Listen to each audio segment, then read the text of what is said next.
તપોવન વિદ્યાલય વડાગામની અંદર distance learning education અંદર આપનું હાર્દિક સ્વાગત છે. ઓનલાઈન શિક્ષણની અંદર આપણે આજે યુનિટ 3 મોહન એન્ડ હિઝ વીણા વિશેની માહિતી મેળવશું, જે ખાસ ધ્યાન આપશે દરેક વિદ્યાર્થીઓ. અહીંયા મોહન જે છે આપણા ઇન્ડિયન મ્યુઝિકલ ઇન્સ્ટ્રુમેન્ટ તરીકે એમણે બહુ ખ્યાતનામ મેળવેલી છે અને તેઓ આપણા ભારત દેશનું નામ આગળ બહુ જ ખૂબ જ સારી રીતે રોશન કરેલું છે. તો એના વિશે જોઈએ માહિતી જોઈએ. Read. Mohan was born in a family of musician. એક સંગીતકારની ફેમિલી કુટુંબની અંદર એનો જન્મ થયો હતો. Music was in his blood. સંગીત એના લોહીમાં હતું.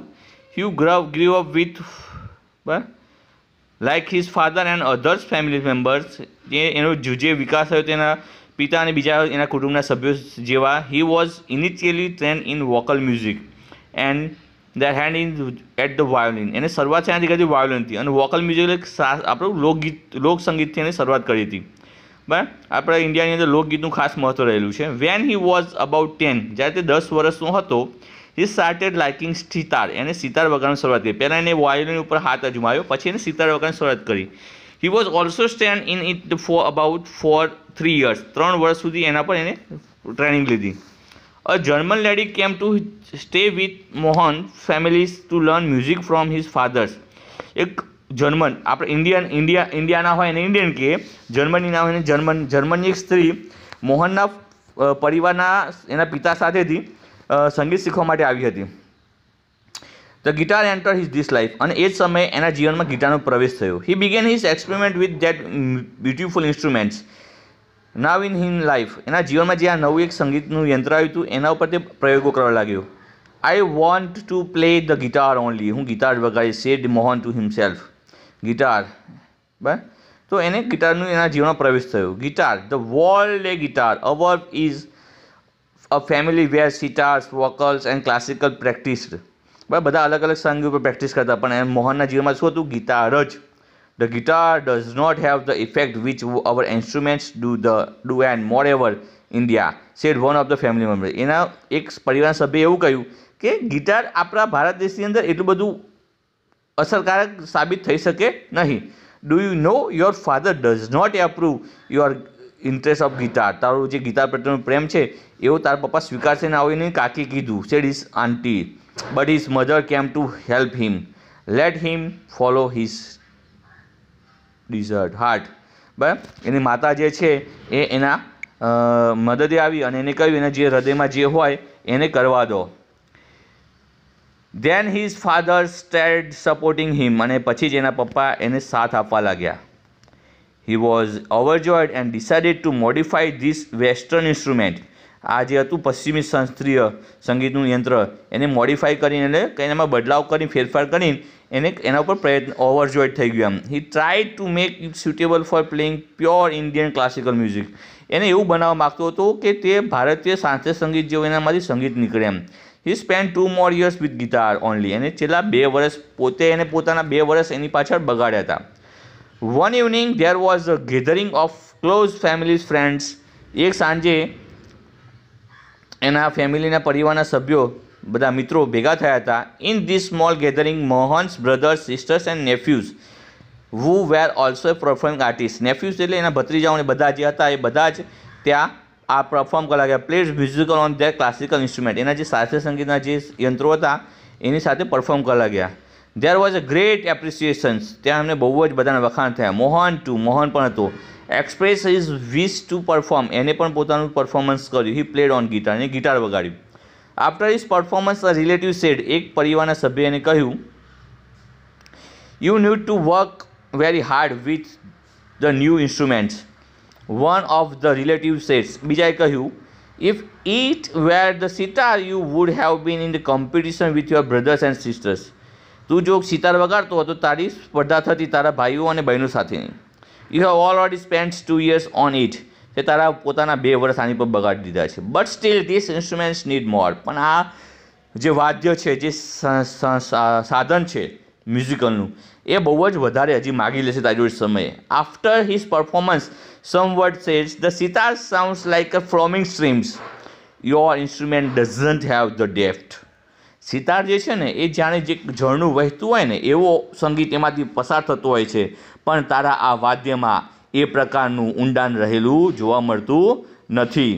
એટ અનધર સેડ, બીજાએ કહ્યું, your brothers place the violin, his સૂર એન્ડ તાલ આર સો બ્યુટીફુલ. તારો ભાઈ જે વાયોલિન વગાડે છે એના સૂર અને તાલ બહુ જ સુંદર છે. What are you doing with this instrument, આ યંત્ર સાથે તું શું કરી રહ્યો છે?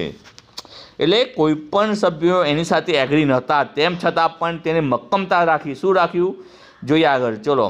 તો Mohan was depressed and cried for whole night, આખી રાત રોયો. બરાબર, નાની ઉંમરનું છોકરું હોય 10, 12, 15 વર્ષનું, અને એને જો એના જે રસ છે એની સામે એને જો એને નિગ્લેક્ટ કરવામાં આવે, એનું વર્ણન સારી રીતે ના કરવામાં આવે, એને શાબાશી ના આપવામાં આવે, તો એ પોતે હતાશ થઈ જતો હોય છે. એમ આ મોહન પણ આ બધું સાંભળીને બહુ જ હતાશ થઈ ગયો અને આખી રાત તે રોયો. He had already given 2 years of his life to this instruments, એને પોતાના જીવનના કિંમતી 2 વર્ષો આપી દીધા હતા. બરાબર, આપણને એમ લાગે 2 વર્ષ એટલે શું કહેવાય, પણ 2 વર્ષ આપણા જીવનમાંથી જ્યારે એક દિવસ પણ ઓછો થઈ જતો હોય છે ને ત્યારે આપણને ખબર પડે કે શું થાય. એમ એક ઓછો એટલે મીન્સ એક દિવસ પણ આપણે જો કંઈક કામ ના કરી શકીએ ને એક દિવસ બી આપણા માટે સમયની જેની કિંમત છે ને એ સમજી શકતો હોય છે આ વસ્તુને.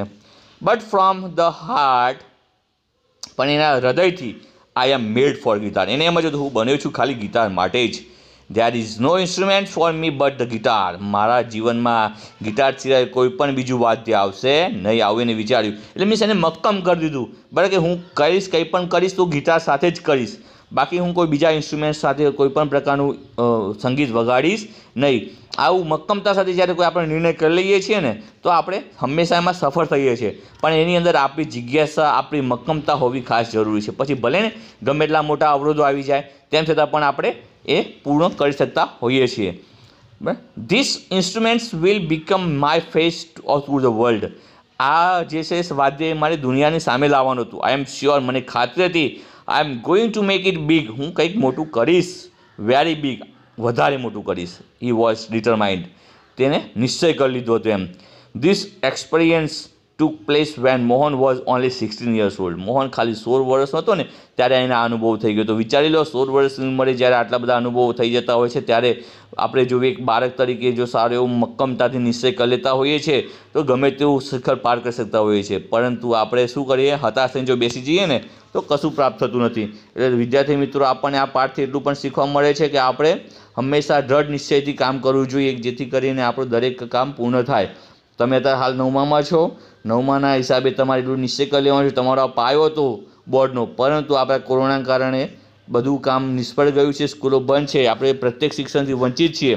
તો આપણે એવું ન સમજવાનું કે શિક્ષણથી વિખૂટા પડી ગયા છે, પરંતુ આપણે ઓનલાઈન શિક્ષણ સાથે સતત જોડાયેલા છીએ. તો આપણે ઓનલાઈન શિક્ષણનો લાભ ઉઠાવીશું અને એક્ઝામ ખરેખર લેવાશે જ એ નિશ્ચય સાથે તૈયારી કરવાની છે. તો આગળ જોઈએ આપણે. It was the turning point of his life, એના જીવનનો એક મહત્વનો વળાંક આવી ગયો હતો. Mohan doubled his riyaz and practise for about 10 hours a day. બોલો, 10 કલાક સુધી તે પ્રેક્ટિસ કરતો હતો. He also studies other aspects of the guitars, જે બીજા વાદ્યોમાં જે યંત્રો વગાડતા હતા ને એ બધાનો અહીંયા પ્રેક્ટિસ કરતો હતો. He decided to incorporate the specialities, technique and the sound of every instrument into the guitar.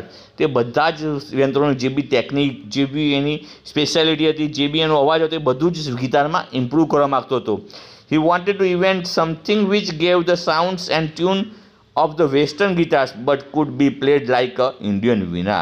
ભલે એનો દેખાવ ગિટાર જેવો લાગતો હોય પણ એની અંદરથી જે મ્યુઝિક નીકળે ને એ ભારતીય વીણા જેવું નીકળવું જોઈએ, એવું એને જસ્ટ નિશ્ચય કરી લીધો હતો.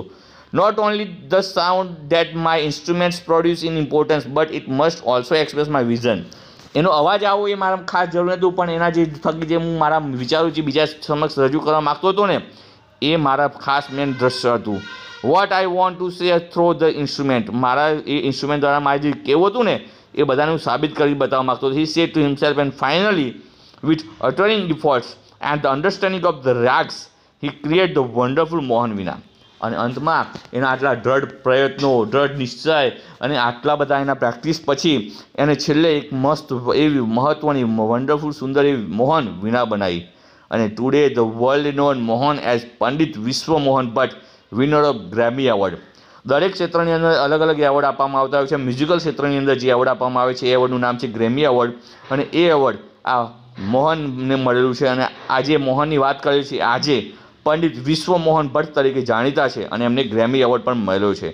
આઈ just follow my hearts passions and here I am said Mohan's at the award ceremony in 1993. 1993માં જ્યારે એને આ એવોર્ડ આપવામાં આવ્યો હતો ત્યારે એવોર્ડની સેરેમનીમાં એને કહ્યું હતું કે I just follow my hearts is my passions and here I am. મેં મારા હૃદયની વાતને સાંભળી, મેં મારા અંદરના મનની વાતને સાંભળી અને એટલે હું અહીંયા ઊભો છું એમ. બરાબર. એટલે વિદ્યાર્થી મિત્રો ખાસ આપણે આ પાઠથી એટલું શીખવાનું છે કે તમે જાતે દ્રઢ નિર્ણય કરી લો તમે કે મારે આ કરવું છે તો તમે હંમેશા કરી શકો છો. બાકી બીજાના કહેવાથી કે બીજાના માર્ગે ચાલવાથી તમે ક્યારેય કંઈ પ્રાપ્ત કરી શકશો નહીં. તો આપણે એ નિશ્ચય સાથે એ આપણો પાઠ પૂર્ણ થાય છે. દરેક વિદ્યાર્થી મિત્રો એવું ખાસ ધ્યાન આપવાનું છે. પરીક્ષાની તૈયારીમાં ચાલુ જોડાઈ જવાનું છે. દરેક વિષયનું ખાસ મહત્ત્વથી અધ્યયન કરવું પડશે. જે હોમવર્ક હોય એ હોમવર્ક કરવાનું છે ફરજિયાત રીતે. Thank you.